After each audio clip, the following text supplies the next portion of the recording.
listening to the Plan Podcast.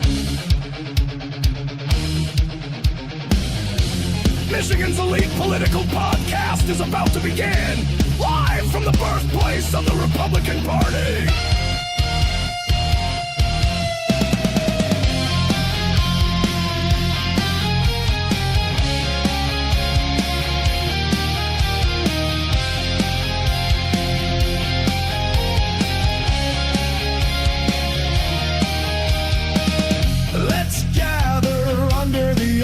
Like our forefathers did.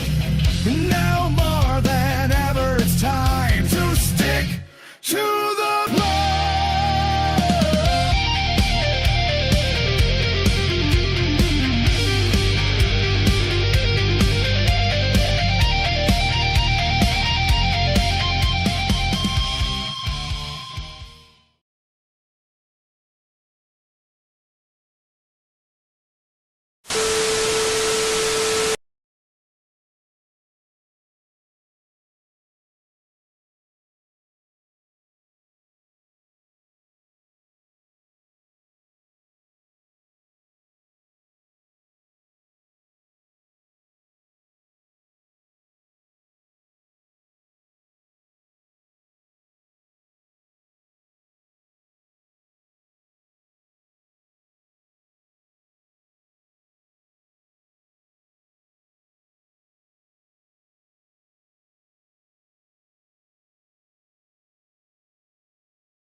Announced one in September.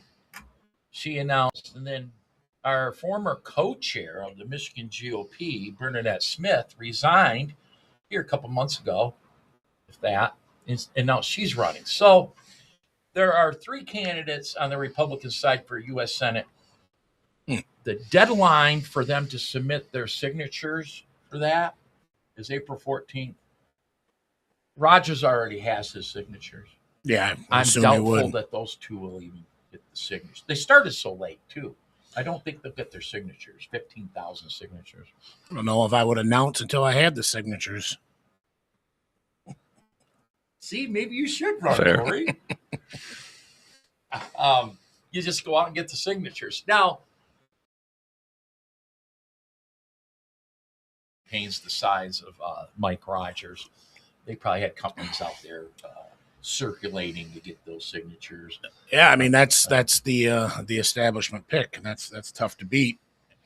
It's hard. Now, where I do have excitement for the two candidates that have announced just recently, one of them is Genevieve Peter Scott. And we've got an element of never Mike Rogers under any circumstance throughout the state. Jackson has it too. But some of those Jackson people, it's given them somebody to campaign for. And that's fight like hell for your candidate in the primary. And then if you're going to belong an active GOP member, not my Republican voting neighbors, they can do whatever they want. Mm-hmm. You want to be an active GOP member, you have to circle a wagon and support the candidate. You support who wins the primary. That's right. Kevin can tell you, I've said this on the show 100 times. And but just Kevin, you were up there. I was on that podcast in Grand Rapids. Yeah. That broke today. Did it go out today? Yeah, and you know what? It was better than I thought.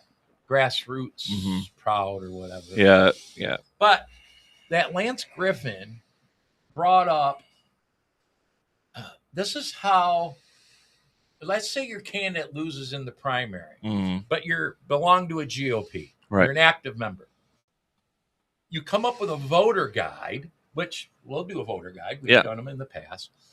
And instead of asking that precinct delegate or that active member to go knock doors for the candidate that they didn't support in the primary, Mhm. you're asking them to go out and support all of them as a slate. Yeah. And if they say no because so and so's on it, guess what? They don't need to be around. Yeah. It sounds. You need to go find something else to go do. But I did get Lance's point. You can't force somebody to go out and campaign in the general when you're a little butthurt that your candidate didn't win. Yeah. I get over it. I've done it. God, I don't know how many times I've done it. But the voter guide is a great idea to smooth that over. Although I don't know what counties haven't done voter guides. We have. It only makes sense. So, but back to where we were at. Thank you, Corey, for being on. Yeah, no I problem. did announce that you are the elected vice chair of the Jackson County Commission. I don't know. Is this the third time, fourth time? I believe it's the third time my colleagues have done it, and it was unanimous this time. Oh, Of course. wasn't last time? It has been every time except for the time that Mr. Mahoney nominated himself and voted for Oh, himself. I forgot about that. That was Well, congratulations on that. Yeah.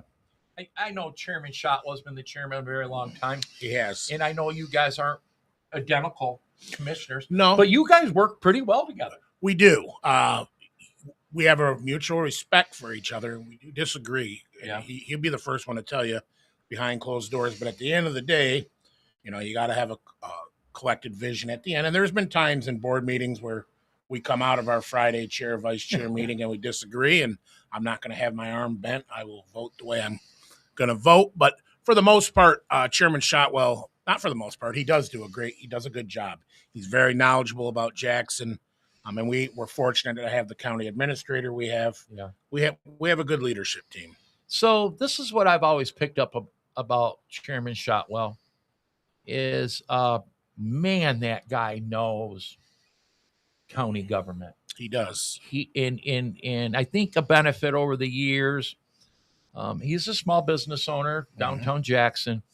And I know when I had my business, yeah, you worked a lot of hours, but I could always break away because I set my own schedule for a meeting or this or that. That doesn't mean that the work didn't go away. You had to do it. Right. So he's always had that opportunity to be a very active county commissioner. Plus his business is across the street from the county building. That Yeah, he's helpful. I don't know how long has he been a commissioner? Oh, a long time. Long time. He's the longest serving chairman in Jackson County history. But he's got to be going close to 30 years, I would think. And then his Yeah. dad was a commissioner. Long time And commissioner. I think a chairman. He was also a chairman, not Yeah. as long as Steve, but Yeah. No, I think we're fortunate. I'm with you, Corey. I make it to most county commission meetings and stay on top of it. I'm not on top of things as much as, I don't know, Jimmy Minix or John Wilson. Well. But anyways, sometimes I don't like a decision Chairman Shotwell made or a vote. And same thing, I've said it before, like Commissioner Pileski, for example. We are not the same kind of Republicans. But I always tell people that doesn't make him not a Republican. He still is. There's 7 of you Republicans on there, and y'all can't be the same. no, we're not. That's for sure. Yeah, I tell people that all the time. I totally can sympathize with the more conservative end of the JCRC. But what I always tried to get through to them, it kind of comes as to what you were saying, like when your candidate loses in a primary, instead of getting behind the guy that won, you try to trash him. Well, what's that do? Do you want the Democrat? No. So I may not agree with Commissioner Pileski on everything, but we agree most of the time. Sure. And I would rather have somebody that I agree with 80% of the time than somebody I agree with 10% of the time. How often do you agree with, say, Commissioner Willis? Way less. Yeah, for sure. You know what? Honestly, at the county level, lately, More anyways, times than not. there hasn't been much partisan stuff. Sure. So actually, the Democrats have voted with us on most stuff. there's always something every few months. It's Yeah. for fodder, you know, Or when it's a committee selection, I've noticed that pops up often. that kind of stuff. Right. But actually, Willis and Williams, I get along with them. I consider them colleagues. They're Democrats, but And Williams is a different political person than Willis is. yes, you yep, know, they're not the same either. They're Yep. not the same. Yep. And I worked with John Willis years ago. Former Mayor Bill Jors appointed me to the Human Relations Commission, which was You didn't fit in there, did you? no. I will say this: John Willis usually had my back. He was he wasn't in DEI wasn't invented then, and he wasn't a elected official, but his job was to oversee that. Yeah. Like an administrator. He had my back, and he made sure that they heard me out. Mhm. And I appreciate that. We got to know each other there. He's a good person. I can. So that's the thing. When it comes to DEI, John and I are on the opposite spectrums of that. I don't believe in DEI, and of course that's Silly. his main job. Sure. But what I would agree with you is John is big on letting everybody put their point of view forward, and you let the cards fall where they fall, and I can respect that. I think if John wasn't part of that system, that the majority of that group would have cut me out as best they could. And he always made sure that my voice was heard. You let you make your points. He always did, and I do appreciate that. So we go back a little ways. That being said, I want to thank you for. I had to be reminded, but Race Commissioner Snell said it. Corey Kennedy has done really, really good at trying to pick conservatives for the boards that you oversee, which I always forget what Subcommittees. your subcommittee. I'm public safety and transportation And then there's a list of a dozen or so committees. committees under that you and your committee try to find candidates to put forward. Ray said it, and it's been said before. I'm glad you remind me. You've done really good at trying to get conservatives on those boards. And it's important. I've sat on a few of them, and some of them are like I used to be on Department of Aging advisory. What a worthless time. Well, nothing's worthless now, but I understand. But what you you're had saying. they didn't ask for your input. They just told you, hey, this is what we're going to do. Yeah, and you kind of vote to Yeah. acknowledge it. Yeah. Thank you for saying that, Corey. I know you guys are always struggling to find people for that. I don't want to say it's worthless. I thought there was better things for me to do with my time. But I've always enjoyed the Planning Commission. One, I'm a little nosy. I like to see know what's going on in the county. in the county. Yeah. And I'm on Region 2, and that's interesting at times. The Region 2 hasn't been active in things like it was, say, 4 or 5 years ago. We were making decisions with MDOT on the cloverleaf exchange out here at 94 and 127. Oh yeah. And I haven't seen where we're cut into those things lately. Right. Whatever that is. But I look at the Planning Commission that you and I both sit on, and that's a decent group of people. It's a pretty good group. We just filled 3 seats at the last meeting. If you look at their resumes, pretty impressed with the 3 people we got. Let me tell you, they all got better resumes than I have. Yeah. A couple of them, wow. I didn't realize. So you guys just appointed Mark Baldwin. Mm-hmm. I mean, he's got an impressive resume, and I didn't realize that Celia Goff was one of them. And let me tell you, we've got to know her. She is impressive. Yep. 35 years old or something, and she is amazing. We're glad that she's come around. And then it went until the commission meeting where I realized that you guys picked John Brennan. Now it's young Johnny. Young John. Yeah. Now, I'm going to tell you a quick story. Years ago, John Sr. says to me, hey, Russ, he had been 90. Okay, so you're talking Senior. because we're 3 Johns here. We're talking The one that used to sleep in the meetings. Yes, but he never missed one. He says, Russ, I want to introduce you to my son. Well, his son's older than I am. Yeah, right. Right. And that's this John Brennan. Yep. That John has passed away.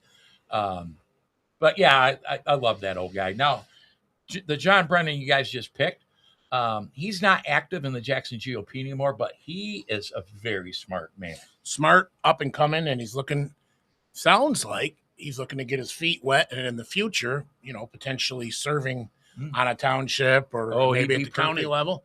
And we need that. We need youth in our party. Well, I don't know if he's young, though. Well, he's young. Which John did you appoint? Now, I guess I'm not clear. We're the 3rd. Oh, so the one. He's in his 20s. Okay. I thought it was there's too many Johns in there. There are a lot of John Brennans. All right. Okay. I'm not, I have met him, but I don't know him well. Okay. Smart young man. He's quiet. I'm really excited about his dad's quiet. Yep. But when they talk, you should listen because they're pretty smart people. Absolutely. Yeah. Yeah. So especially when it comes to property. Remember, John Brennan Sr. owned a lot of real estate in this county. He sure did. Yep. I know he did. I don't think they do anymore, but they own a certain level of that. But yeah, you're right. The old man, he owned quite a lot of property. But anyways, I appreciate that you doing what you're supposed to do as a Republican and put conservatives. I'm going to stop at Republican, putting conservatives on those boards and commissions. And the whole county commission's been really good at supporting that, I've noticed. I would try to get the information out, not just, conservatives too, but just the public in general. It's amazing. Some of these boards, you'll advertise a position for months and months and months. Not so much mine, but more Earl's, the Health and Human Services. Nobody ever wants to serve on any of those. It's a tough gig. Area of aging, like the one you were talking about. Mm-hmm. And he has a real tough time. And Commissioner Pileski does the same as me. He hands it to all his townships. I don't know if he gives the Republican Party a list. Hopefully he does. He'll often put something on Facebook on his personal page. And what is frustrating sometimes to me are sometimes the loudest critics out there about public government, and whether they're liberal or conservative, they're the biggest mouths on social media and everything about everything that people's doing wrong. Then when that opportunity comes for them to be part of it, be part of the solution, they got some excuse as to why they can't serve. Keyboard warriors. You're very right that they're often not there when they have the opportunity to do so. And that reminds me of, recently being elected. It's been a year in the township I live. Once people hate it. It's hard to explain. You'll know where I'm at. Once you're elected and you're in that position, you start being, you start seeing things that are reality of what it takes to run government. And because it's your job to do so. And many, even smart people that know government well, or your township or whatever, don't always have the information, or they'll come at you and make up information. It's a weird dynamic. Yeah. Some would say, well, you've been corrupted by that group. No, we haven't. It's just, you start looking at things in a more realistic way. Mm-hmm. Well, you're looking at a study packet with all the information, and not to say some members of the public don't, but you're looking at that and you're assessing that rather than just the topic that's on the agenda. And sometimes you read whether it's county commission or now even Leone Township, that packet's available to everybody that jumps online. That's what. So Leone's is on their website now. That was the first before the meeting. That's the first issue that I brought up when I was elected. That's great. Took them a couple months to finally get it on and going, but is it still there? It's there now. There was some complaints that it wasn't up in a timely fashion. We do hire a web host. Who are you guys using? Frog. Okay. And he had it in some weird spot. They've since moved it, but it's there every month. But what I found, Corey, is there's only a couple other people that even review the packet. Now, I don't know about you. More than likely, I've known you a while. I read my whole entire packet. Now there's a lot of numbers. Okay. Money in, money out, money in, money out. And you just kind of do a glance. You look for the big numbers and you start to learn them a little bit. But, you know, I read the majority of the packet before the meeting where citizens that are coming up for public comment are just reading the agenda item. Right. You know, it's just reading the title, reading the headline, Right. which is Well, and depending how the clerk phrases something, it's not always exactly how it appears. I'm struggling for a example to provide the audience here, but Right. well, I think I have a great one. Is me and Pops complain about it all the time. Is on social media, especially people just read the headlines, Yeah. and then but once you read the article, it's maybe completely different than what the headline implies, or a whole different situation in general. Where I think it's probably the same kind of idea, where you just read something about the parks, but really it has something to do with snow removal and this and that, you know. right. And numbers shock people too. At times, things are expensive. Yeah. Plowing roads, salt, maintaining parks and DPWs where I'm at, and in public safety, those numbers are staggering, and sometimes it's hard for people. They think you're pissing away money. No, that shit's expensive. It just is. Where are you guys buying your salt from? I don't know. We don't have. Well, I don't know, because what do we salt? Your DDA. DDA. We do all of our And your sidewalks, but I'm not certain where we I'm do. just curious because, you know, We don't buy like you guys do and put it. yeah, but you could potentially buy in with the county and get that price break. Corey, look at Oh. Corey. I know. Yep. Well, probably save some money, wouldn't So it? you would save some money, yeah. Well, thank you, Commissioner Kennedy. But again, that would take teamwork, and I'm not so sure all your colleagues are. That's a good little olive branch to Yeah. say, listen, we can save money. I've offered lots of olive branches. Yeah, I know. Yeah. You know, that brings up, you are a former Leone Township Board member. Yep. And what a time that was. Yeah, that's a part of my life. I'm glad we did it because Yeah. at the end of the day, I know what we did was right and just. Yeah.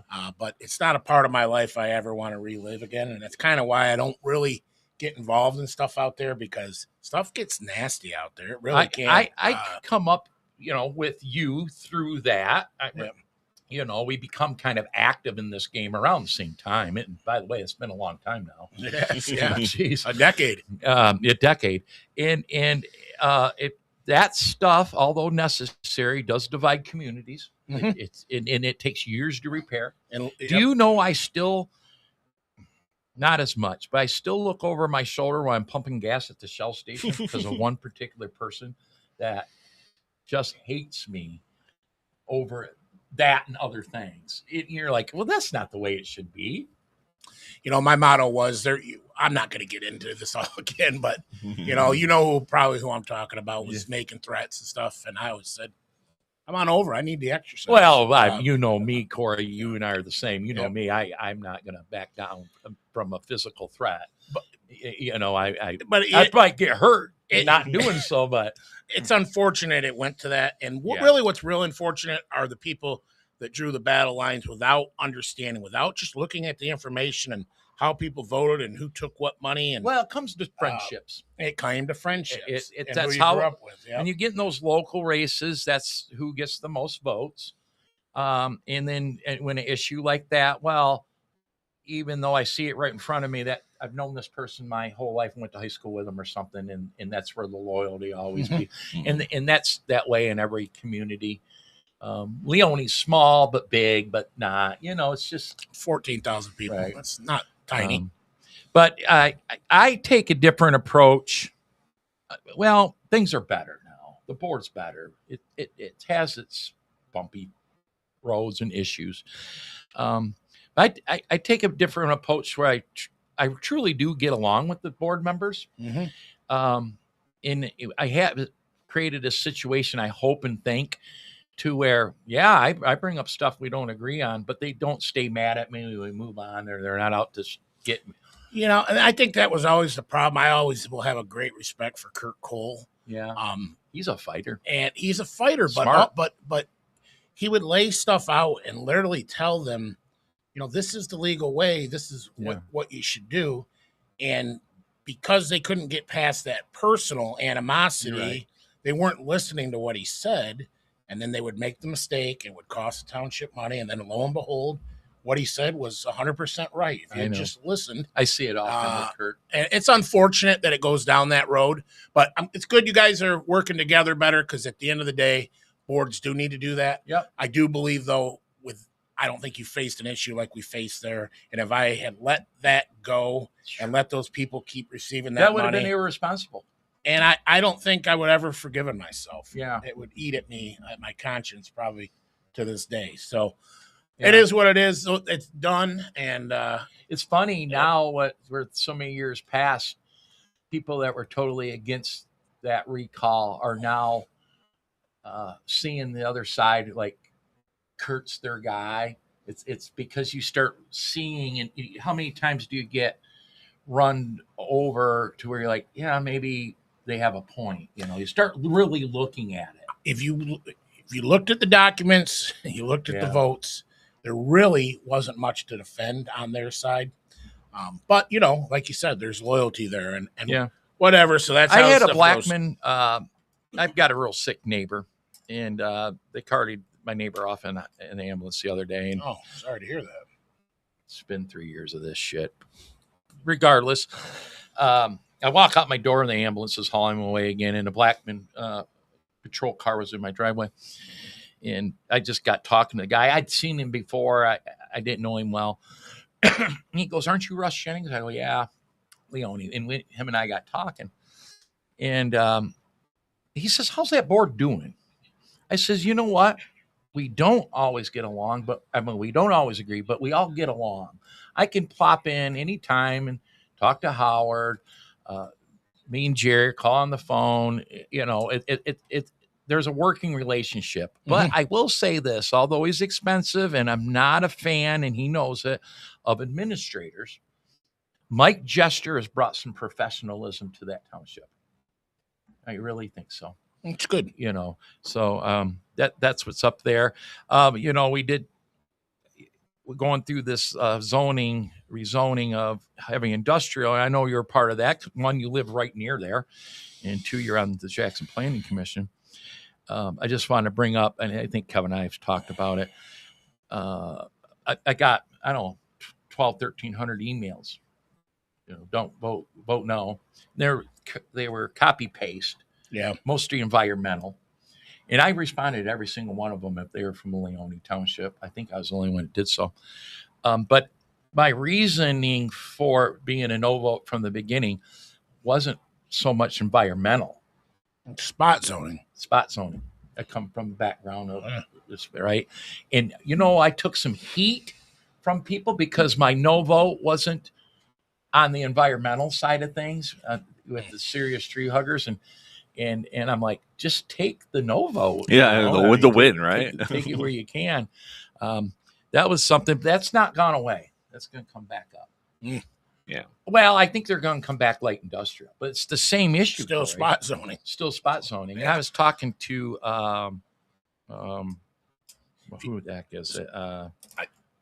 I'll think of it here in a second. Well, while you're thinking, my outlook is this: if you negatively impact neighboring properties who the master plan didn't show for this coming when they bought their properties, there's no other property touching that property, so they have no way to ever rightfully think that that's going to happen. Right. And now you put something there and it decreases their value. Well, you know what? There's a liability there. If the township were to go through with that, you know what? And you decrease somebody's property value, you may have to pay for that. You owe them money, in my opinion. So I used the comparison, but opposite. So they put that Dollar General on Michigan Ave going towards Grass Lake out there near Harvey Street or whatever, that old rundown party store. And the people that live in that beautiful neighborhood right there were madder than hell. Okay. Well, it was already zoned commercial. It's zoned properly. That's right. Yeah. And my point here is I didn't want another Dollar General, believe me. Okay. But where are you supposed to go? So when people don't do this, but when they look at their dream home, behind an old abandoned party store. They don't check the zoning. They just go to the realtor. Oh my God, I love this 3-bedroom, 2-bath home, quiet little neighborhood. And really, what you should do is go to the Jackson GIS, take a look, because you don't know what the future will hold, and then make the decision if you want to risk buying that property or not. You can reach out to your commissioner or your representative. Well, it's online. Well, I'm saying if you have any questions, I'm like, hey, like what does this mean? But if you take and a copy of the township master plan. True. Yeah. If you take this issue of the golf course and rezoning, it's that, but opposite. I don't know. I'm looking at a new home here. I checked the zoning map, and it said open space and farmland. Yeah. I figured I was good. Yeah. That's so. If you did your due diligence, then we've got the authority to screw them over. Well, you do, but you also have the liability that goes along with it. Yeah. Well, and I think if you do your due diligence, then you have another way to fight it. Hey, this is what it was zoned. This is if you have the knowledge, it's another tool you can use. Yeah, and I'll tell you this: I reached out to that developer and sent him an email and said, "Hey, look, I don't know if you've already contacted them, but we have Accelerate Jackson here in Jackson County. We have ample property in Jackson County that is already zoned heavy industrial to do what you want. And Leone does too, right in the township, if that's where they want to be." So then I contacted Keith, the director of Accelerate Jackson. He said, "Corey, we already showed them, and they weren't really interested." Well, they have contacted each other again, and they were supposed to have a meeting. I'm not getting directly involved. I'm just putting him in touch. Putting him in the right direction, to say, hey, it's not that we don't want an industrial park in Jackson with jobs. We do, but we have abandoned factories all over the place. Instead of stirring the pot. I asked that the last study session before the vote on that. By the way, it got turned down unanimously. Public outcry. I'm telling you, it is a good proof. If the public shows up, your elected officials often will listen, right? Because they were going to approve that the month prior. I would have been an only no vote, I think. Maybe Ron Kinch, but I think he was a yes vote at the time. But they've switched him, public pressure, so that works. But I asked that developer right at the study session, says, why this property? Why not all the other already appropriately zoned property? And he had some excuse about this is the perfect fit and this is that and all that. But I think it comes down to money. It comes down to money. Oh, at the end of the day, if he gets it, so it's real simple. You buy something that's zoned. What was it currently zoned? Open space. Open space. Farmland. You can buy that cheap, right? Yeah, cheaper. Now, you get that rezone to heavy industrial, which is the value, the hardest one to get. That is the most invasive on all the surrounding properties. Right. That lot that you rezoned it just jumped up in value. Yeah. Right. So I get it. The guy's a real estate developer. That's what he's trying to do. And then the owners of the golf course, to them, whatever that offer was, which we don't know, it was good. It was probably a nice little retirement penny. Oh, I'm sure. What I'd like to see is that group that did organize, and I only know a couple of them, but they did do a good job. I watched the it name from a distance. Kevin Cromley. Kevin Cromley for sure. Yeah. I'd like to see that group either reach out or collectively come together and buy the golf course. So Kevin, that would be one way to block it. Kevin told me that there's kind of some talk of that consideration, like the property owners right around there, and then he goes, and then turn it into a golf course. Well, I don't know if you need to go that far. Good, it's all there. Either that or just sit on it's it. It's been sitting there for 3 years, and the current owners couldn't sell as a golf course. That's the way you control what's going to go in there. By the way, I've golfed that before. It's a nice course. It's a good little inexpensive. For a hacker like me, I love it because you can hit from one fairway over to the other and not lose your ball. My first hole-in-one that I watched somebody get was at that golf course. And the guy that was on a little par 3, the guy that shot the hole-in-one, he had to have been 80, right? Oh, yeah. And I was so excited jumping up and down. I was going to come hug him. He was afraid I was going to knock him down, throw him in the sand or something. But I did see a hole in one. Beat him up because he got a hole in one. Speaking of hole in ones, though, your grandma Betty has 3 holes in ones at Lakeland Hills. Wow. Oh, I only know of 2. Oh, all right, maybe 2. Whatever. Both, That's crazy. ironically, with my uncle Kevin, who was a big golfer. Wow. Yeah. Now she's in her 90s, and so she's golfed there ever since that's been a golf course. Yeah, And exactly. So chances are, You hit enough balls, eventually it's going to go in the hole. she's not even that great of a golfer. She's not good. just, She'll tell you she's not a good golfer. Good enough. Yeah. We bring her up every time we have a show. Damn near. Yeah, we do. Yeah. Now, toasty real today. quick, and it's kind of a good segue because we spoke about the other properties with you on John Wilson's show. John had messaged me, and he asked me if I would read this. Oh, he's about it. He had messaged me. Chairman Shotwell has institutional knowledge of county government. He epitomizes entrenchment and establishment with this county commission. There's not a dime's difference between the Democrats and Republicans most times. This is how we end up with a taxpayer-funded farmers market, grocery store, diner, entertainment venue / incubator, kitchen, mobile market, where the commissioners continue to place one jail millage after another on the ballot, expecting the home-owning county taxpayers to pay for the new jail. All the while, commissioners spend park millages dollars and on a county-owned ballroom, and soon the family or the farmers market thanks. He also said, "Please add, even though they may not always vote fiscally prudent, I'm thankful for the true conservatives such as Commissioner Kennedy and Duckham." He always just throw that in at the end. Yeah, I want to. So That kind of fit into what we were saying, but I told him I'd try to squeeze it in. I love John and that he's involved, but a lot of times I'll read. I don't generally respond anymore, and I don't always see what he puts up. But sometimes part of it will be correct, and then part of it is either I'm going to say misleading or inaccurate to an extent. And I'm going to give you an example. The farmer's market that he's berating and hating about, that was dumped on the county. It's the old prison. Okay. Right. So the developer bought it, made the Armory Apartments, made the Art 360 or what's it called? Yeah. The part that ended up not having value, the yard and the old dilapidated buildings. Remember, that's contaminated because the Michigan National Guard was there and used to have trucks out there dropping oil. So the county gets stuck with it because they don't pay taxes. Yep. There it is. County gets it. Now, I can respect John's opinion, but what do you want us to do? Do you want us to let it sit there and rot? Right.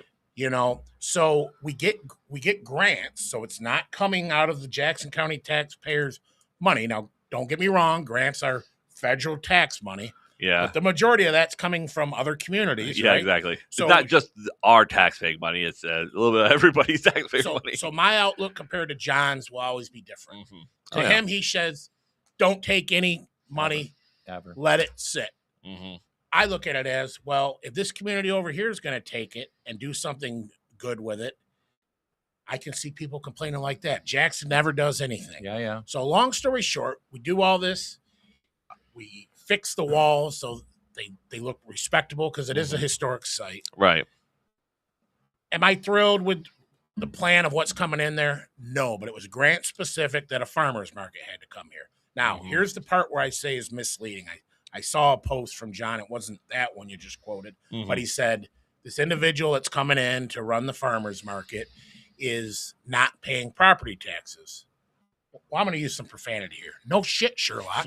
It's county owned. They're leasing it. That's why the county has it. Do you, as a renter, do you pay property tax? You're leasing. It's in the rent. Okay, Yeah. So John, are you technically right? Yeah, and I think he knows what he's doing when he says stuff like that. Oh, yeah. Let me add to the misleading, and maybe it's not misleading. Yeah. And he messaged me earlier. Great points. I have no problem bringing it up. And then I've seen Facebook posts today and leading into it.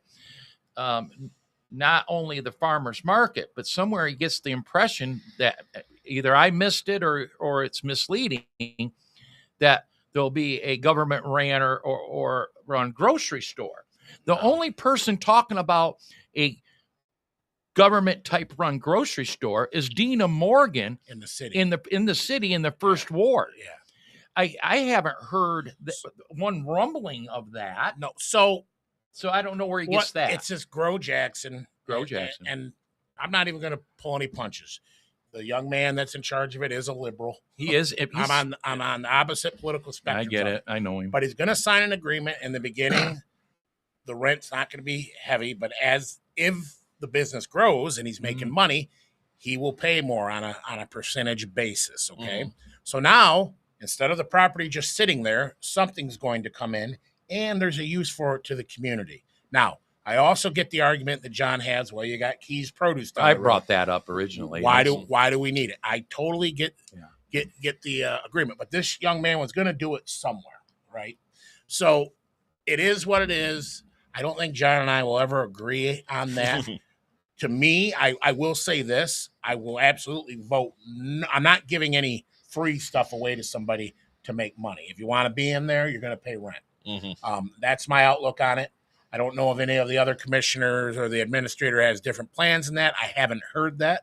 I've heard that it's going to start out with a small amount of rent, and then as time goes and their revenue, they have to share the revenue and everything increases, the amount of rent will increase. So, Corey, what's the ultimate plans? Just a farmer's market? And do we know the scale? It'll be a large scale, like larger than the one that's already downtown.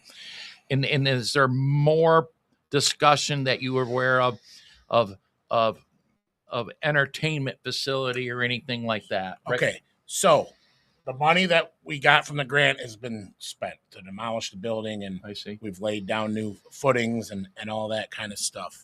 There is no money for all that other stuff, and honestly, I'm pretty sure on the current board dynamic, I have the majority of people that are going to say, we're not spending any general fund money. Our money to do that. On this stuff. Now, if a grant came along, sure, maybe. If this young man's idea flops, he goes 2-3 years.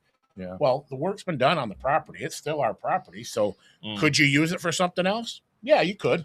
But the plan is for now that it's going to be a farmer's market. And yeah, honestly, if you could put a stage out on those prison walls and do like a Johnny Cash tribute or something, I think that'd be pretty sweet. Oh yeah, you're into live music, so you know. Yeah.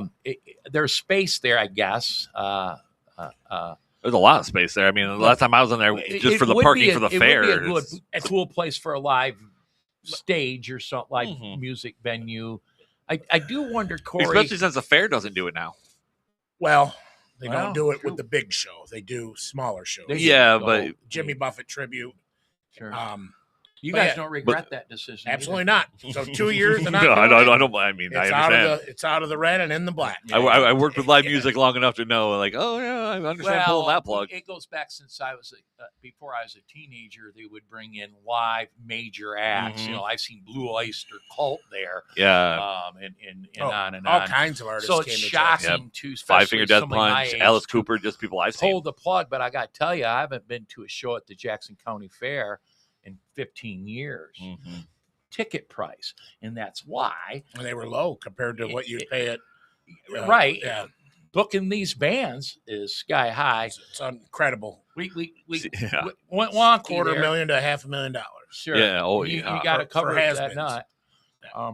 But I don't know. It makes me wonder how well I know this young man. I'm on the Drive Jackson committee with him through the chamber. Just to let you know, I applied for the Drive Jackson through the chamber because I was mad. I wasn't comfortable with why that was developed and the money was given to the chamber to do this 20-year study. But once I got there and started working on it, I'm like, yeah, dropping the bucket compared to what work's putting into to develop a plan. Now, I will agree with guys like John, hire an outside company from Cleveland to come in. But that input was developed from people like myself, born and raised here. Mayor Mahoney, I don't care what you want to say or think, he's on there. This young man from Grow Jackson, Jennifer Scallion, real estate, all of us were Jackson community. And we come up with a collective idea that's going to be presented. I'm better now that I'm involved than outside. I'm still uncomfortable if it will really work. But I know this young man. He's a smart young guy. But I do question, wonder how well that's going to work. How are we going to know that there's a farmer's market down there? There's a goddamn big wall around the darn thing. You know, I mean, that's his challenge. That's his challenge. Like I said, though, the grant money's been spent and the upgrades have been made. Yeah. So I'm just saying it from a county commissioner standpoint, the property's been upgraded. Yeah, I was saying, so it's worth more even if you get it back. Whether he makes it or not isn't my concern. Sure. Well, we're going to hope that that that it becomes a place where people can go. Well, I actually agree with John. I'm of the opinion, is it needed? No. Keys was great right down the street. Sure. Yeah, but we what didn't have a added choice. value is this bringing? But you know what? If it's something that my vision doesn't see and it does great and the community loves it, then good for him too. Yeah. So well, either way, the property's better than it was, and it didn't directly cost Jackson County taxpayers any money. So how can you be upset with that? That's where Johnny and I just disagree fundamentally. That makes sense. Corey, the only way, and John's not the only one, and you and I kind of have that same mindset. Okay. The only way, it's a cycle. It's a cycle that has to be broke to taking state grant money, federal grant money, because it's all taxpayer money at the end of the day. It's being broken now. And what guys like John and Minnie and even me at times say, well, it's not township money or it's not county money. It's not. But it is taxpayer money. Taxpayer money. And until I run for Congress or U.S. Senator or become the president or you, I don't know how to break that cycle. I'm with you. I'm not going to be the no guy for free stuff that's not going to come out of the township budget. The only way to break that because cycle, another community is going to get it. Calhoun's going to take it. It's a horrible cycle, but who am I as a township board member or him as a county commissioner to break that cycle? Well, you can't. We all have to break the cycle. Unless you're going to find the cycle's breaking now. If you didn't notice. Well, the thing is, new federal. The shift of power happened in the federal government, and there's less. Now you see the Somalian over in Minnesota and Columbus getting cracked for all the fraud. And I'm gonna tell you what, there's a lot more fraud that went on with that ARPA and the IRA money. Oh, yeah. And I hope we were talking about that for the show. I hope this administration keeps on going and they put people's feet to the fire. Right. Well, and the point I was going to get to is that the only way to truly break that cycle is to find private citizens to fund it. Because if any money comes from the government, it's coming from taxpayer money. Well, we've created a system over the decades to where private investment doesn't exist or is prevalent because you wait for the government to prop up a grant. You're at a competitive disadvantage if you use all your money and your competitor over here is using grant money. So just something that's on the same topic but way different. You can say whatever data centers or any heavy industrial coming into a community. And I'm a Tom Leonard supporter, and Tom's been really big on when it comes to, say, like data centers, for example. And it goes to other things. No tax subsidies. And as a township official, if something like that came in, I'm like, hell no, I'm not giving you a tax break. Right. Matter of fact, you should do more for us than just the property taxes. But there's communities that do that to lure them in. The state does it all the time. Oh, yeah. And then he talks about NDAs. There's township officials saying, Celine, they're signing NDAs. And I'm like, well, where is elected official where would I ever sign an NDA? Happens all the time. We're elected by our constituents. You mean a non-disclosure agreement? Yeah. What? Yeah. They did it in Celine not to talk about the real estate terms of this massive data center. And each board member signed it? I don't know if they all did or not. I wouldn't sign it. No, that seems shady as hell. But public information. Right. It's just, I'm not, as an elected person myself, I'm not breaking my back to encourage. If you can't prop it up yourself to be in business, open a data center, $1 billion company, or in a major manufacturing, then maybe you shouldn't be in the business. But Yeah. that if it's not offered here, it's offered over Someone there. will someone will It's offer a it. cycle that we, The argument's always, does it bring jobs? it And does, what you're right. finding out is these data centers don't really. Right. I don't think the solar farms really do. No, Well, solar farms don't um, bring any jobs. After you install them, there's what you got maybe a couple maintenance people. So, well, when you're with solar, they whip them up in 3-4 months. They're Mhm. gone. They operate themselves. A guy checks on them or whatever. Now, Yeah. your data centers, they're talking, some of these are a 5-year project. I think in the long run, the money flow for your local contractors would be huge. Concrete guys, electricians, plumbers, If they get steel the bids. workers. That 5-year influx would be huge. And then some of them, like the Saline one, they're saying there'll be, which isn't enough, 100 permanent jobs. See, I heard Can most you data, believe them? I don't know. I've heard most data centers employ 17 to 25 full time, like the big ones. I'm just referencing Yeah. this massive one in Not, Saline. not a ton of jobs. yeah, 17 to 25, and they're all and then when they're you all hear, Indians. when you hear about the contractors, who has control? Mm-hmm. Who's going over the bids and who's awarding the bids? True. Are they going to people to your local in that area, contractors, or right. do they have a sweetheart deal with the company and the Mhm. politicians that are pushing? Yeah. Well, you know. that's the thing is if you bring in a data center, I mean, especially if you may have to offer them some kind of tax subsidies as long as they do only hire local So the problem contractors with or your whatnot. I data suppose. centers is they want to put them on farmlands like these damn solar. So what if you wanted to open a medium-sized data center and you came to the enterprise group or whatever and said, hey, we want to place this on an already zoned, abandoned, Mhm. Industrial zone property. There's not a whole lot you can do to stop them. It was already zoned because it has to be heavy But industrial, they're always right? after this farmland. They're asking to rezone. I wouldn't be against them taking a heavy industrial spot that's vacant. I was doing some AI searches, go down a rabbit hole. And Feeding the data center. they're saying that a data center could use anywhere from 800,000 to 1 million gallons of water. But I checked into how much water the 4 prisons here in Jackson uses. 1.2 million a day, just for our prisoners here in Jackson County. Well, some of the most effective, I suppose. do you want to add to that pile? No. Yeah. But right there, we have prisons right here in Jackson that use 1.2 million a day in water. Can I go back to one thing I just thought of? Yeah, of course. It goes back to the quote you read, Kevin, from Mr. Wilson. Mm-hmm. There was a talk about the money for the jail. Yeah. The county commission, we've now done it 2 years in a row, has effectively worked the budget to where we've put $1 million in capital for the sheriff to use each year. Yeah. I'm not sure the public knows that.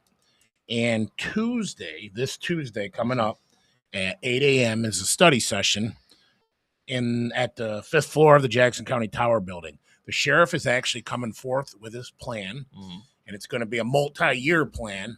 And we, as commissioners, are cracking our heads to try to use as much money as we can to offset the burden to residents. But the reality is, for a facility, and remember, this was 2 years ago when he got it priced. Prices are up from them. Of But we'll course. just say $35 million. We do not have that money. I don't know why people think like commissioners aren't like. Where do you want me to find it? Is there a tree? I'll grow it. So the only thing you can do is a millage, or you can go out and take a bond, which you're using taxpayer money to pay that too. So, anyways, I encourage people to come Tuesday or at least tune in, because the sheriff's got his plan, and I'm not saying that exact plan is what's going to go forward, but the commissioners, the sheriff, are all going to keep putting the work in to hash out not only what we're going to do with the money that we have set aside, because the idea is we're going to transition the female prisoners out there. Yes. Yeah. We're going to put the booking station out there, Right. the Sally Port. So we're going to start doing the pieces so that when we do finally go for the final step of moving everything out to Chanter Road, at least those parts are done. So in a way, you're saving up. trying to figure out a to way. use Well, the money we're we've had. Kind of hard to save up that kind of money. We're but you're- required you're- to right. have a jail, and we saw actually on the show the dilapidation of the current And- jail and no one's downtown. denying that. Wesley Street. Yeah, Yeah, and it's it's getting older every year. it's only getting worse. So, but anyways, How do you pay? I want people to know, because I think a lot of people think that commissioners are sitting on their hands and not doing anything. Yeah. We're not. I think Yeah. every one of you are concerned and would like to figure it out. What I'm saying is we literally found money and have put it Yeah. aside to give to the sheriff that he didn't used to get. Mhm. Now, we've been fortunate the last couple of years in funding that we've had excess funds. That can go the other way in county government, and you don't have extra in your reserves to do this. Mhm. But for now, when we have extra, we're putting a substantial portion of it towards Right. the jail. All right. So And the thing is at the end of the day, regardless of anything, we have to do it. Otherwise, there's criminals running the street. I mean, come on. If you don't have a jail, it's not like we can just do. All right. you got to pay for them. I don't think the sheriff restricts enforcing the law and locking people up to save on housing. Well, they Okay. absolutely Now, does. the I've seen it. prosecutor, that's a different story. They're the ones that actually Yeah. do the sentencing. Right. If a deputy finds somebody on the streets Mhm. that has a warrant or has done something wrong, they're gonna put the space there. So now, you can't control you can control the crime, but people still go to jail. Well, Yeah. the two arguments I have about that is one, obviously COVID, that was a different time where a lot of low level, criminals were released to make space. it wasn't just low level, Kevin. Well, I We should never ever revisit the stupidity of that era. ever yeah, I again. know. And that Unfortunately. is fully 100% on Governor Gritch and Whitmer. Oh, absolutely. She's I'm with By you the on way, that. she's admitting now that she was given bad advice. Well, yeah, that's because she's not running. She can't run again. There were plenty of us giving her good advice. we yeah. were beating her Like every single person. anywhere we could. But the other thing is that I personally was pulled over. It was a big misunderstanding with a FOC. I had an FOC warrant, and they said, "Nope, we're not taking them." Well, there are certain offenses that they used to lock up for. They don't. But I think it depends on how much money you owe at FOC. Oh, and If it it's was a lower threshold, they don't. Well, yeah, it and- wasn't and like that- felony level or anything, Right. but it was still, regardless. Yeah, I sat in the cop car for The an hour, reserves, and they're like, "Nope, we're not sending. No, you're good now." the reserve money. Yeah, reserve Corey. money. Sorry. Yeah, I'm sorry, Kevin. No, you're I absolutely fine. apologize. Before I forget, Yeah, yeah. I've been awful critical on this show about the Axe My Tax Citizens Initiative. I am not against, and neither is Kevin, the elimination of property tax. If we could figure out, and I don't have the answer, a way to do that, the state would have a shortfall of $17 billion. Right? Even if you do find a way to, within that citizens initiative, public safety, certain things they would fund still. I don't know how. 17 billion. I've watched you, Corey, a year ago now, I think it was, the jail millage didn't go through. I watched the county commission sit there for 3 hours, and you guys went line by line, taking money from the court, the drain commissioner, anywhere you could. And you saved nearly $1 million, 800,000, whatever it was, to help fund technically road patrol, because that would have been the threat here, which the sheriff's done a wonderful job at maintaining some sort of night road patrol. There's times where there's not, but he told me he's got a plan how he works that out with state police. But most nights there are. But I watched you guys do that, and I've always went back to this: the state would control what money, whether it's income tax, fuel tax, whatever it is. That takes control away from your county commission. That takes control away from your township boards. We're easy to get a hold of. It's easy to get a hold of Corey Kennedy. It's easy to get a hold of Russ Jennings. It's a little more harder to get a hold of Kathy Schmaltz. You can get a hold of her office real easy, and they're very helpful. Yeah. But we're the direct line. And I've been through the budget process in Leone, and that's created from revenue sharing from the state and property taxes. By the way, the county in the township, we just took an 8% hit in revenue sharing with the whole road funding thing. But reason why I brought this up, you talked about the reserves, and you've brought this up before, Corey. So now, if your home is foreclosed on by the county treasurer, and he or they, this is she in Jackson, if they sell that at auction, the house is valued at $100,000. The back taxes is $5,000. Okay, and then they get $10,000 from the property at auction. The county has to give that $5,000 to the property owner. Okay, and those numbers could be higher.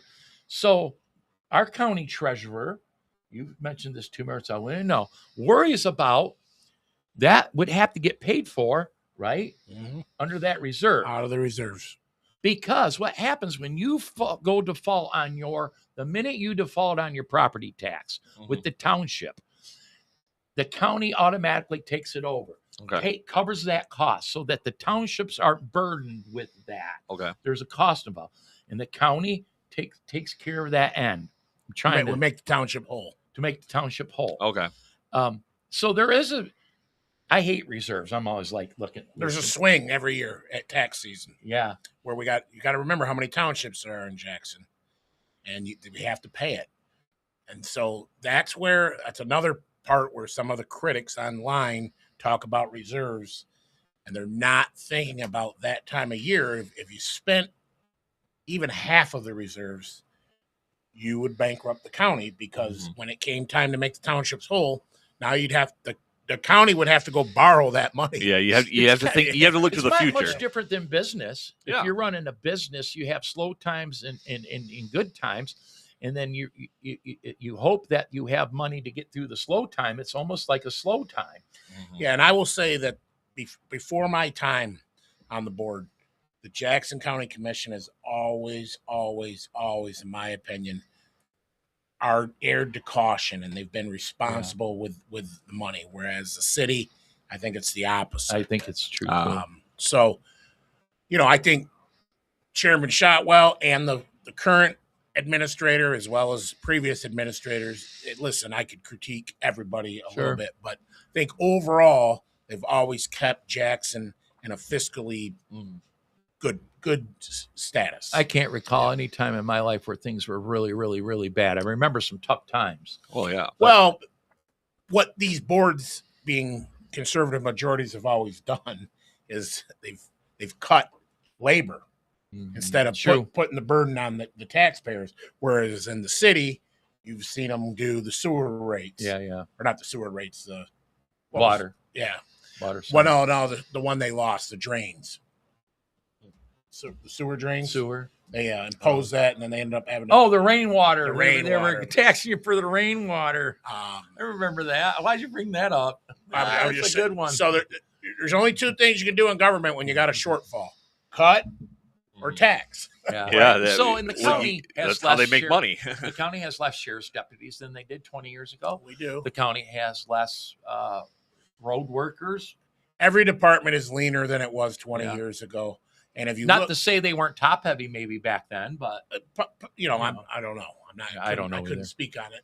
But I will say this: if you look at our department heads, our elected officials, and the salaries we pay, we're competitive, but we're not the top in the state to counties of the same caliber of us population wise. We are middle of the pack, if not a little below.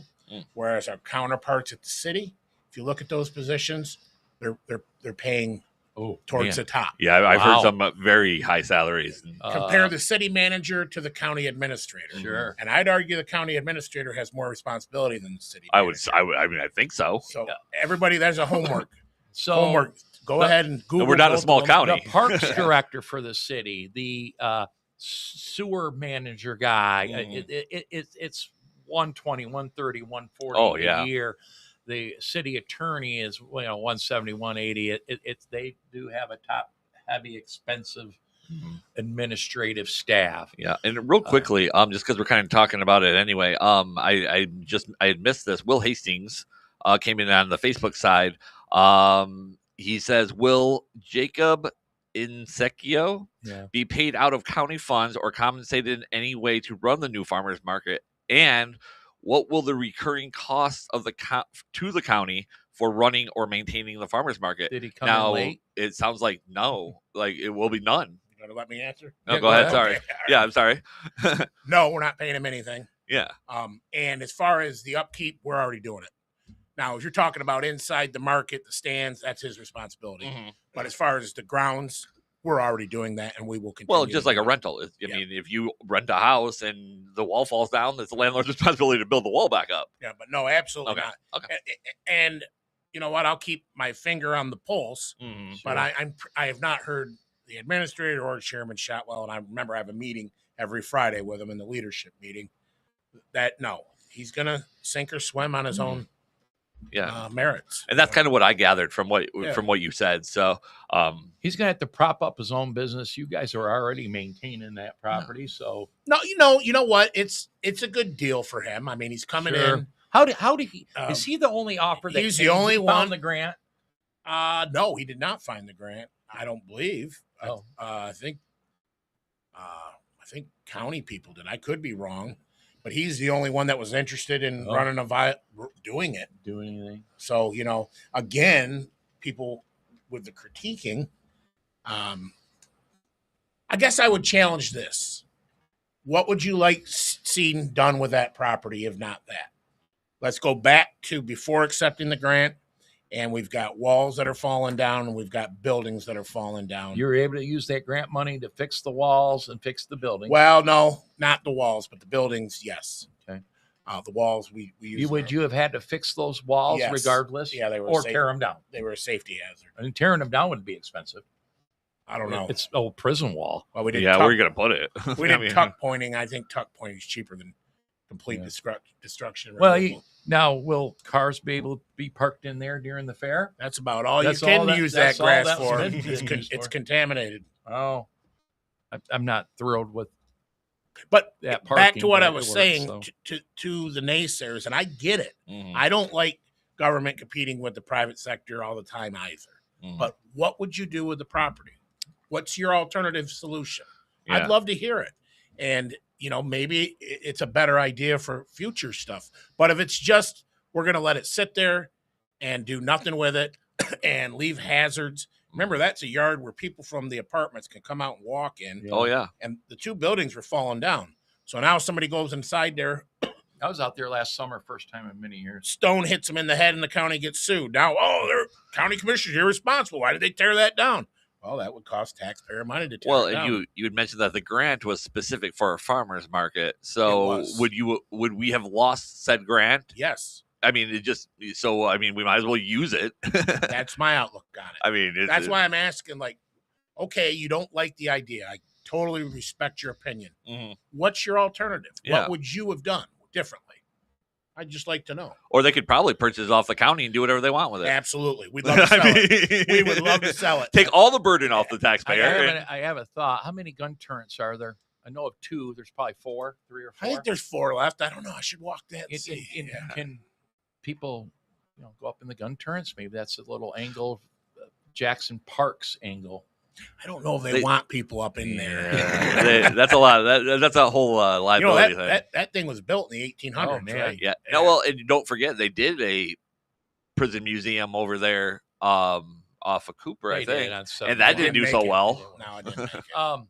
So the prison out Cooper was built in the 30s and 40s. Yeah. And that prison wall we're talking here, it was the prison Yeah, they it used was the- prior to that. It was the first state prison, right? I believe so, yeah. Mm-hmm. I got a road question for you. Okay. Yeah, not to go too deep. The additional road funding to the county, 2.3 million. We're waiting to see how this all shakes out, to be honest. It hasn't come in yet. Okay. Are we estimating, or am I way wrong? 2.3 million. That's what's been floated out there. You're talking for the local roads, right? Well, all right. County commission JC Dot gets the money. You guys decide whether that, and that's my question. Where's that money going to be spent? I would assume that you guys are going to step up, although 2.3 million is kind of not a lot of money when it comes to roads, but you're going to probably add it to county road projects that are already on the books. Well, it's not going to trickle down. It'll get a couple more done. Get a couple more done. Yeah. Now, and that's, I remember primary roads. Yeah. So when the governor and the state reps of both parties were saying this will fix the problem, it's addressing local roads. What they're talking about is the money's going towards local roads, not highways. right. The priority for counties is still primary, not secondary. Sure. So it's not going to get the neighborhood roads done. It's just going to move more primaries up, maybe one or two quicker. Now that's annually. And the price could go up or down annually. Nice The new gas scheme is in place. Yep. Until it changes. So eventually y'all might catch up.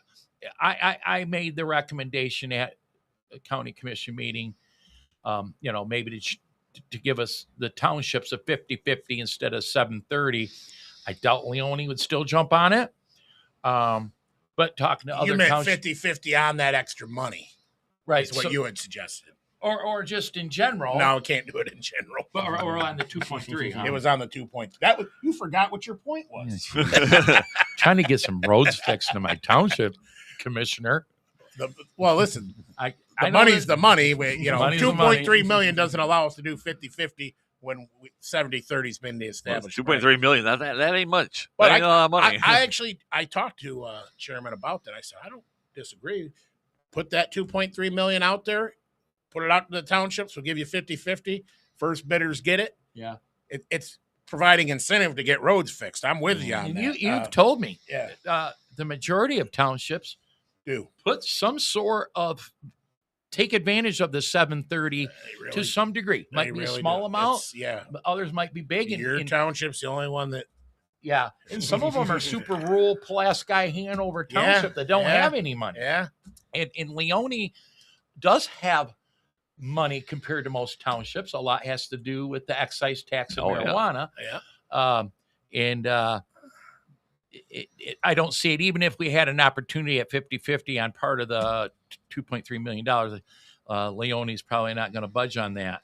Russ, I'm curious because you bring that up, the excise tax. Yeah. But is it still $5,000 per application? Yes, it is. And who is accounting for that money and where is that going? We know it was for administrative costs and enforcement only. If I understand this right, maybe I'm way wrong. That $5,000 is only, that application fee is only for medical. Oh, not recreational. Not on the rec side. Do you know there's a whole lot more, and I could be wrong. You should find out. I will do that. A lot of money. Yeah, it is. Right. How many applications are we looking at here? Whatever. It's hundreds. Maybe I'm wrong here because out of all the communities in Jackson County that do have, that are in marijuana business, whether it's dispensary grows or whatever it is, Leone is the only one with an enforcement division. Yep. And where I did appreciate, we used to have 3 guys, and the former director of that, he's now the deputy director for Blackman. But anyway, he come to us and say, "Hey guys, there's less." Steve was his name, right? Yep. Stone. Steve Stone. There's less medical marijuana applications because no one's buying medical. Mm-hmm. So we can't justify 3 employees.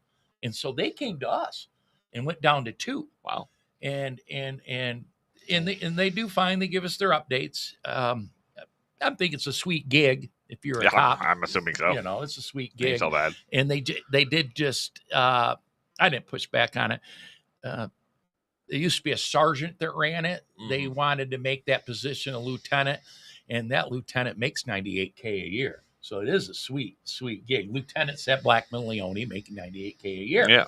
And they wanted that to be a lieutenant, so not thrilled about that. But the cost is covered with this application fee process. Right.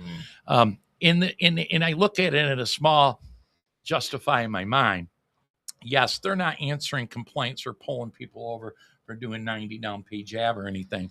But when they're out and about, which is 40 hours a week, each of them, if there was a significant structure fire, something happened at the school, Robbery. we have cops on the road that are going to respond. Yeah, they are public safety officials. I mean, and it's covered not out of our general fund or out of the millage. Yeah. So I don't have problems there.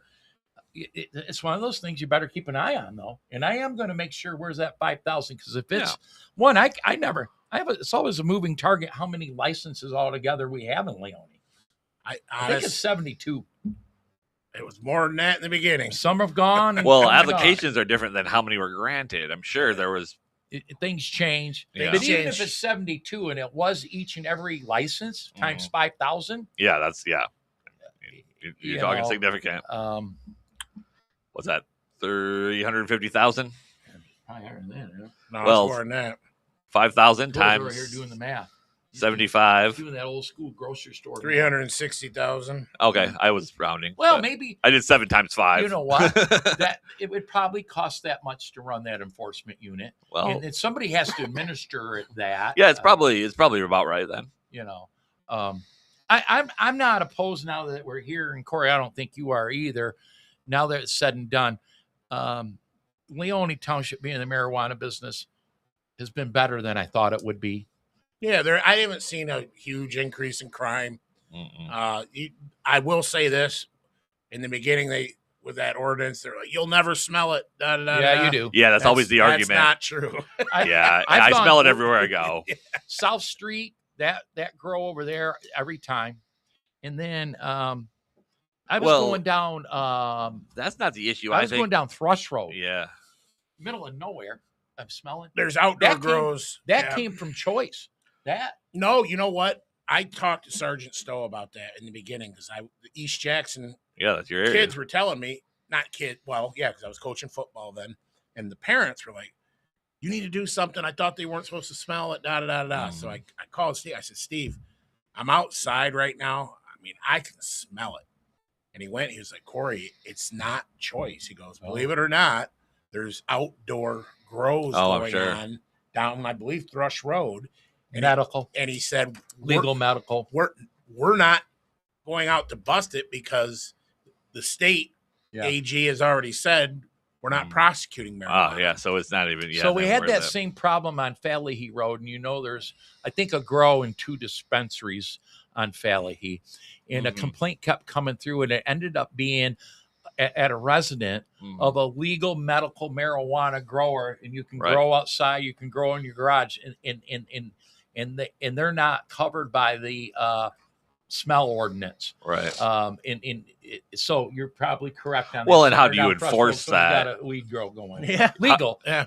Yeah, if I don't know if it was legal or not, but they're not going to bust if them the state anyway. AG is not pressing charges, then you can't enforce it anyway. Yeah. I mean, Which is counterproductive to the tax because these outdoor grows probably aren't paying tax. So, I'm assuming, they're just growing listen, like they guys, always have. Probably. I'm old, and the majority of my friends all smoke marijuana.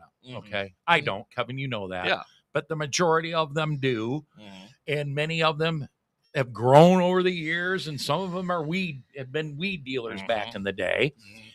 They were all put out of business. They all jumped on the medical side of things and had their patients. But what it did is it allowed them, you got your patients and you're allowed to grow so much, but they always grew way more than what their patients could consume. And so that kept them in the weed business where you just call them on the phone and meet them at 5 o'clock and go buy a bag of weed. Yep. That put them all out, most of them out of business because it's too easy to turn into the dispensary. And the market had the prices down so low. That's going to run into this 24% wholesale tax on marijuana out of the dispensary. Here's my opinion. So Adam shows up at my house the other day. "Oh, Russ, I had to buy my weed from the weed guy because the price went up 24. Well, he didn't check. One, out of convenience, the dispensaries are still going to exist. Oh, yeah. Because you can pull in there from 9 until 9 o'clock at night, 7 days a week, and buy your weed. Where the weed guy, when you call, "Well, I'll be home from work at 7, you need him there." out of convenience, yes, I think there's going to be hit on the dispensary side for a minute. It's going to come back. And I think the dispensaries, because the weed guys, most are okay, but they're just like anybody else. They're going to add, it's wholesale, so they're going to add it to the cost. Oh, yeah. Okay. And then the excise tax is at point of sale. So that means your community gets more because you've added more price. But I predict the dispensaries are going to do this.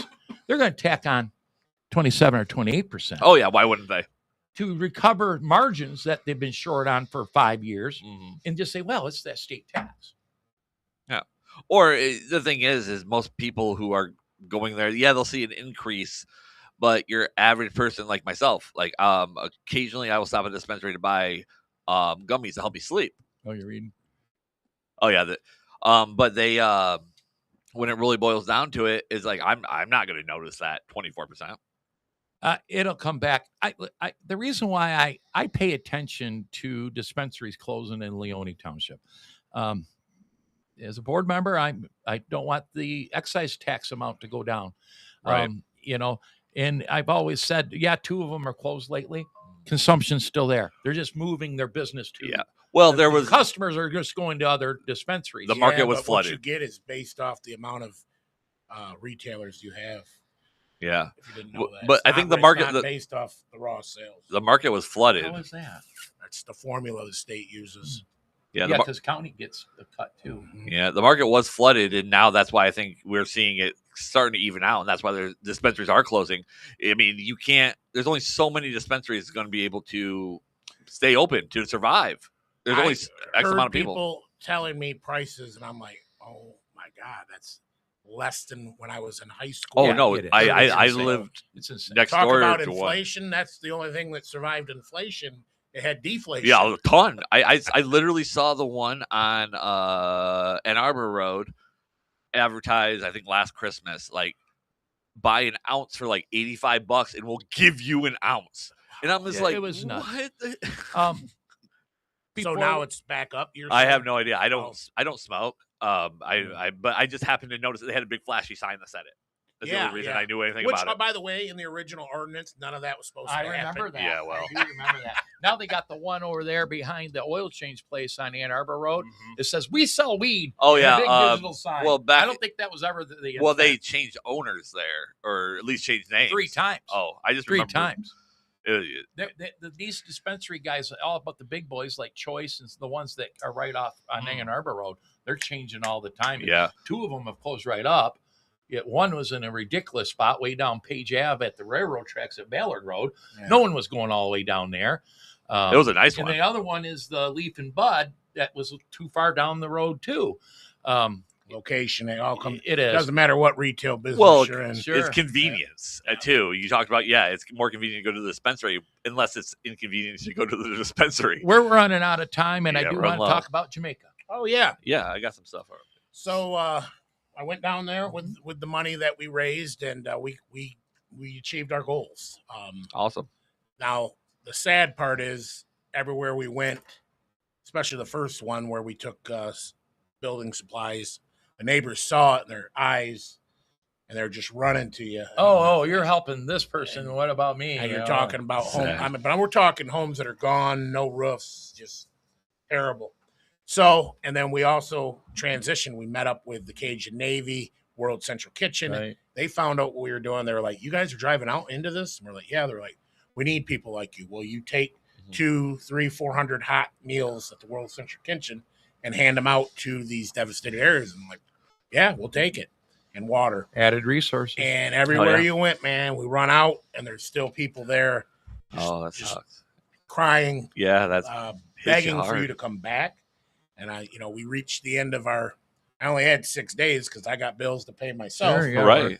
Had to come home. But long story short, we're going back 21st. The GoFundMe account is still up. It's stalled out, sadly. So you need more push. But if we can raise some more money, I'll spend it all on the people of Jamaica. Normally, when you go in January, isn't that Corey time and your group of people to have fun? But you're going to go down there and help where you can. I can tell you where we're at right now from a funding standpoint. I'm not going to have the funds to do what I did unless something happen. But yeah, if I raised it, I would go right back. I established discounts at a local hardware store, and How easy was it get supplies, lumber? it had was been hard. It was tricky, really hard to get roofing materials, and we kind of had to do like some hodgepodge, mix and match.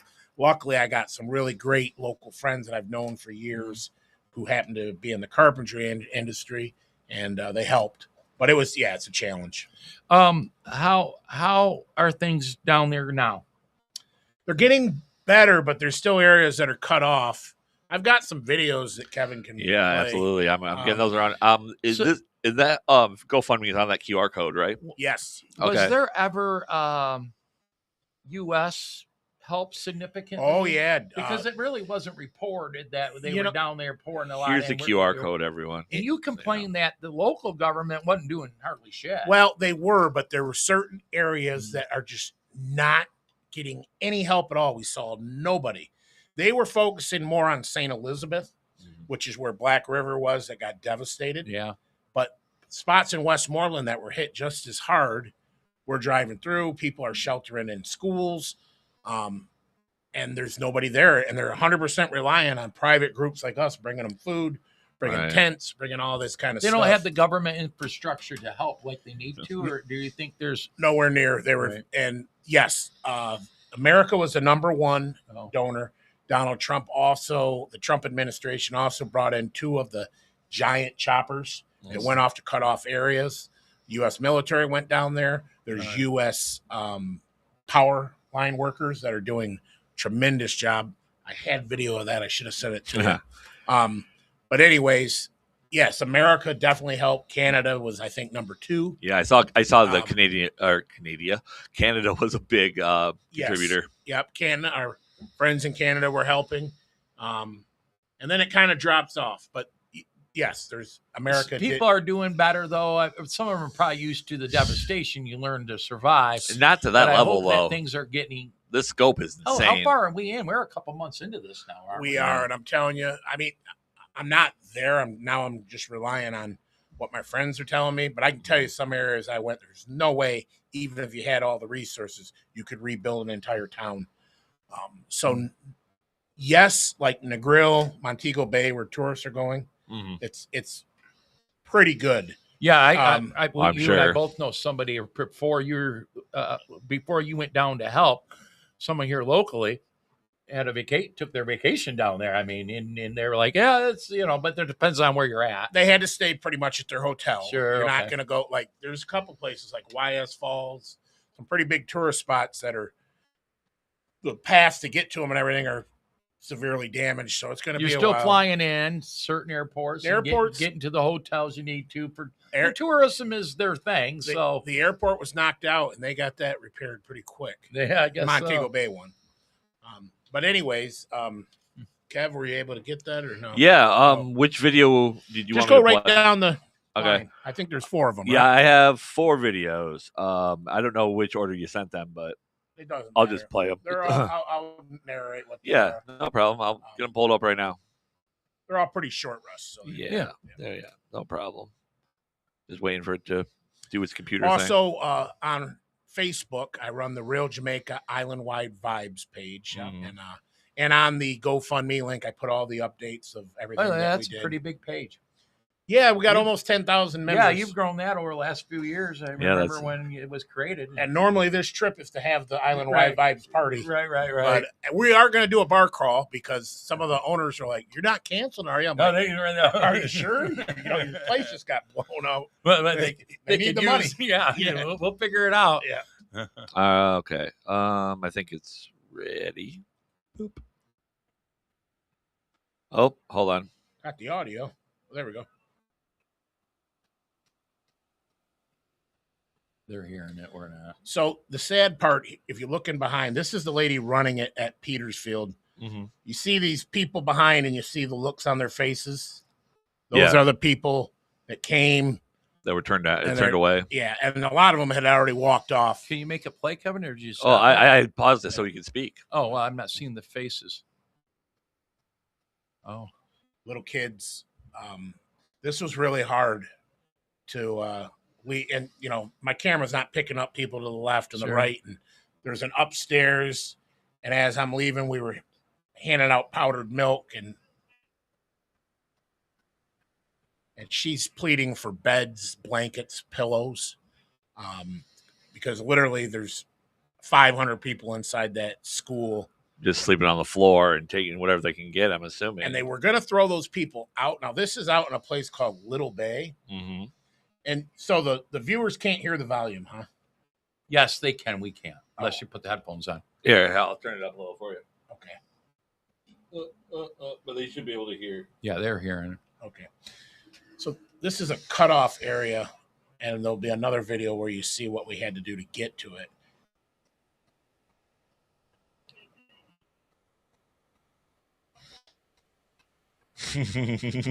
These people were very appreciative. Great. Yeah. Come back. Oh, come on.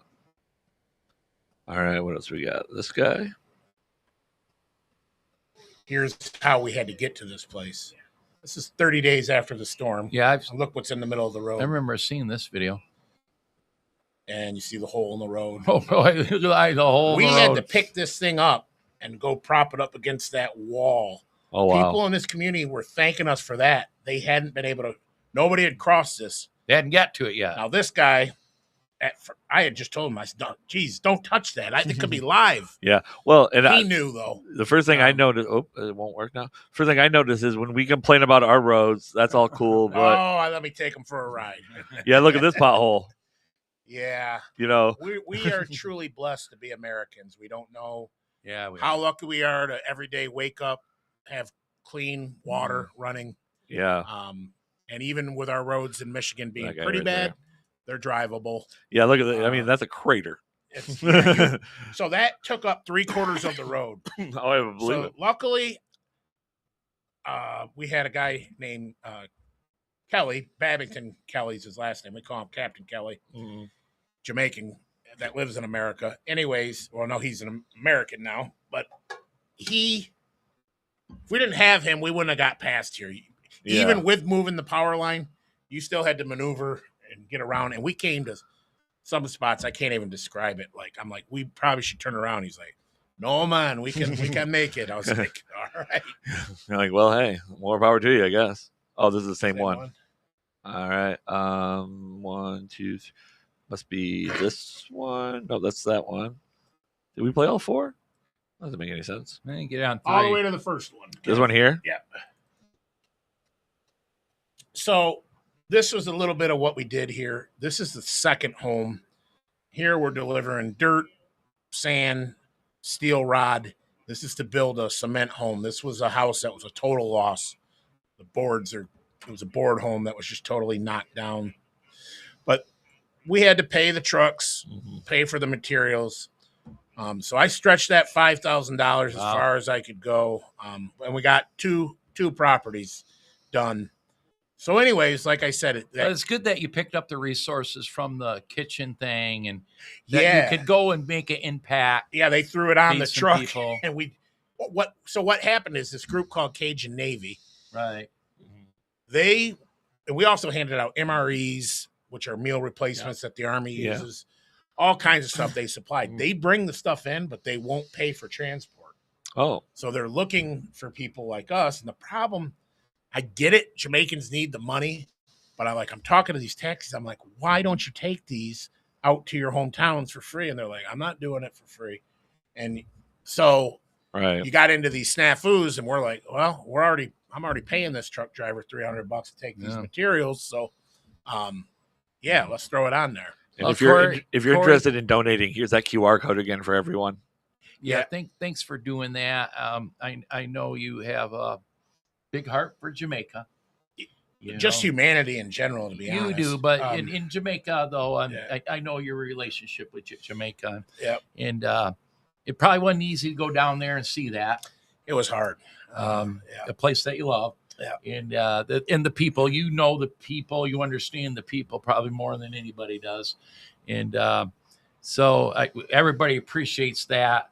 Maybe we'll put out a little push more what level me and Kevin can to maybe get some people to Yeah, I've done a contribute little back in to the my little GoFundMe. environment, and I'll send out the messages again, and I've gotten on a couple of bigger platforms. So Yeah. and I'll put it up on my show. It's kind of human nature, though, for things to die. Oh, you went once, and now they're resurrected. Hey, and believe me, I get it. We are thankful for everybody that donated because times aren't the easiest here. And Jackson is or a lot of people here are struggling. One of the worst. So, Amen. Yeah. I appreciate every dollar that people, there were people that gave as little as $5, and I want everybody to know it was appreciated. And you can, on that QR code, if you hit it, I put an itemized list of where all the expenditures, what we actually purchased. I like that transparency, but I don't think anybody was questioning that. Yeah, but it's important. Well, I think it's a good push. I mean, anyone that would question it, because I'm sure it's in the back of someone's head. $5,000, you could have had a pretty darn good time on your own down there. I'm assuming too that there probably are a lot of scammers out there with the disaster. There actually was. There's all kinds of people that did. If I had this do over again, I would not use GoFundMe again because first of all, because of the scammers, they shut my account down like 2 weeks before I was leaving. Frozen. Of course. So then I had to give names and addresses of everywhere that I was going to do it. Thank God I had those connections and I gave it. Wonder if you used give, send, go, if that wouldn't have been the same problem. And what other platforms are there, I wonder? I'm not sure, but I do know that one, there were people like finding famous bars like Floyd's Pelican Bar, and they started it and they weren't affiliated with the guy at all. Yeah. And then he had to go online and say, listen, I have money. I'm not raising money. That's fake. Don't give money to him. Wow. It's just be expected. Yeah. It's the world we live in. This is a sad thing. Kevin, we should wrap this up. Just a couple of quick announcements here. Thanks for coming on, Corey. Yeah.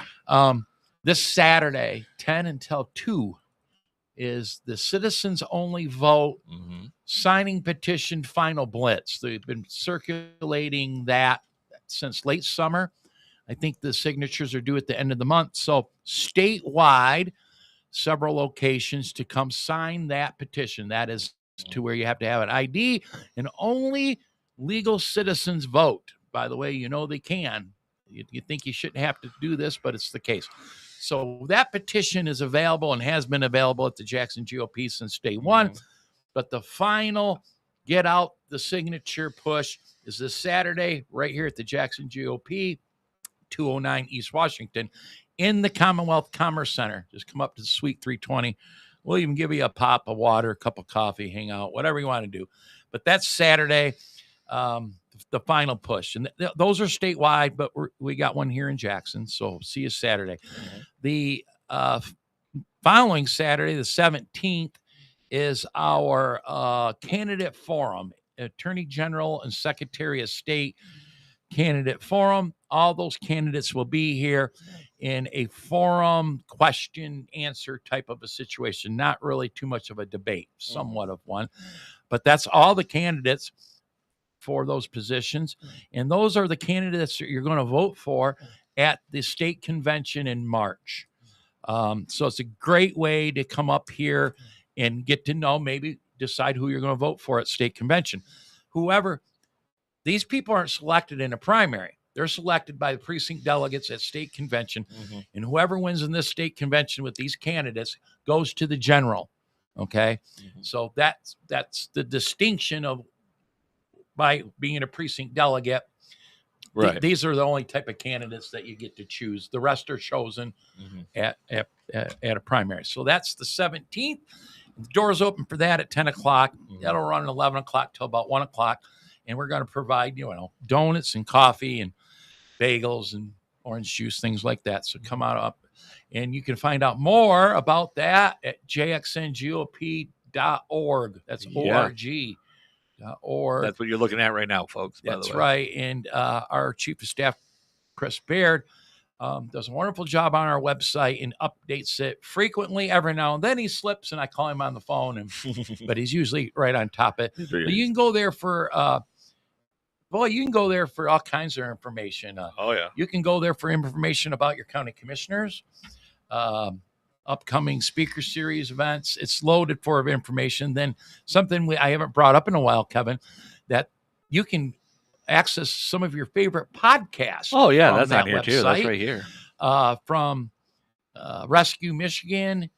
This one, the list goes on. Oh, in the online store. That's a fundraiser. By the way, this organization is a not what I wanted. fundraising organization to help elect Republicans. That's the only reason why we exist. There's all the is to podcasts. elect Republicans. But so you don't have to remember the websites to all these cool podcasts. You just go to jxngop.org and you can click on and watch any of those. That's a nice feature. Yeah, I thought it was a good. I thought it was a good addition. I really like that. Because it's easier to remember that than how do I get to Grassroots Army? Yeah. But I don't know how well it works. It's there. I just clicked on ours and it popped right up. And then the Jackson GOP is launching a new podcast. It'll be the last Wednesday of every month at noon, and it'll be just Jackson GOP specific. Like I've always said, this podcast is not a Jackson GOP podcast. This is a Russ and Kevin podcast. I am the chairman, so I promote a lot of things through the Jackson GOP there. And then the one Chris and Dave host is not a Jackson GOP podcast. So we will be launching a 1 hour, at least once a month, Jackson GOP exclusive podcast. There it is. That's our new little logo for that. And then our thought is like 30 minutes with a local elected official like Corey or Commissioner Chairman or Chairman Shotwell, Kathy Schmaltz, whatever. And then 30 minutes of updates of what's going on at the Jackson GOP. So that is, forget the date, last Wednesday of the month at noon. Thank you, Kevin, for producing many of these. Yeah, no, not a problem. You know, I love doing it. And doing what you do. So, but I think I'm out. I hope to see as many people as I can Saturday come up here, sign that petition. Yeah, of course. Real quick, just because I had it up anyway. Here is that GoFundMe that Corey was speaking about. So go and check that out. And yeah, it looks like it's verified through. And I mean, hell, I'll vouch for it too. Corey's not taking any of that money. No. And again, we appreciate it, Corey. I think that's a really great thing. Real quick before I forget, Happy New Year, everyone. Oh yeah. We didn't get to that. And also in a couple of days here, happy birthday. Yes, it is my birthday Thursday. What's the number? A lot. He forgot. 59. 59. I'm not so 60 you're yet. knocking on 60. So your birthday is the 9th, right? Mine's the 8th. 8th. Okay. It's the Because 4th is the 7th, which is that's right. Yeah. Is that also and Sarah's? Then Sarah, my wife's, is the 10th. The 10th. Okay, I couldn't remember if it was before or after, but I knew it was like one this day is off. what I'm going to request, that Thursday is my birthday, and we have an executive committee meeting, and I ask that our membership are nice to me. Oh, well, they won't Be be. kind. You know, can we be kind? I know a certain group that if they knew what you did at Nick Thirsty's, one of the greatest marketing ideas of all time, Whiskey Wednesdays, they would love them. Do you know that idea was stolen? It wasn't? Yeah. Well, I've never seen another bar do it. Them and Fire and Ice. That was Fire two and things Ice, from a former bar we worked and at. then Tall Boy Tuesday. That was all. And to tell you the truth, that was our most popular Tall Boy Tuesday. It was. I'm with you, Corey. Whiskey Wednesday was a great idea, Value. but we really needed more people to have latched onto Whiskey Wednesday. You used to come in every now and then and go around the world. It did well though. Going around the world. Him and Jeff were always there on a Wednesday. It was a deal. Yeah, like $3. Yeah. You call it pretty real much. Quick, I remember there was a oil pipeline or gas pipeline going on north of town. Oh yeah, and we were getting in those guys on that construction site, and we had this down south hillbilly come in. And he'd have a good time. He goes, Whiskey Wednesday? You can't tell me Whiskey Wednesday. Yeah, it was $3 any whiskey you could. The guy didn't make it to work the next day. No. That was the problem. You had to, get out of there. Well, the problem is that they would drink a whole lot of Fireball. I do you promote. Can't be drinking Fireball and night, making it to work in the morning. My claim to the Jackson GOP second term, Ray Snell said it years and years ago. They all that Russ Jennings is a little rough around the edges, but something about him. And when I ended up this position thrown in my lap, which I'm fine with, I worked my butt off trying to connect the Jackson GOP with other GOPs around the state, other districts. local politicians, Lansing. I know most state house reps, a lot of the state senators, and I think it all brings it back to us trying to be relevant in elections, because our number one reason we exist is to elect Republicans. Absolutely. And I say this all the time: abortion is an important issue, taxes, election integrity, the list, Second Amendment goes on and on. But our job is to find candidates that will, and to help fight for those reasons and get them elected. Our job isn't really to have an election integrity unit. Our job is to elect Republicans under those what I just mentioned. And hopefully it'll all fall into place after that. You know, and it takes money and people to do it. Yeah. It just does. It does. So, thank you, Corey. Thanks for having me. Yeah, thank you very much, Corey. We appreciate it. Vote And Republican. Yeah. We'll be back next week. We don't have a guest lined up yet, do we? No. No. When's the 19th? I don't know. That'd be the following week. Yeah. Next week, I don't know. But we will be back next Monday at 2:00 like normal. Other than that, anything else for you guys? That's it. Shut her down. All right, that'll do it, guys. We'll see you next time. Make sure you like the stream and follow the channel if you're not already. And other than that, where's the outro? There it is. See ya. You've been listening to a Grandma's Boy Media Production.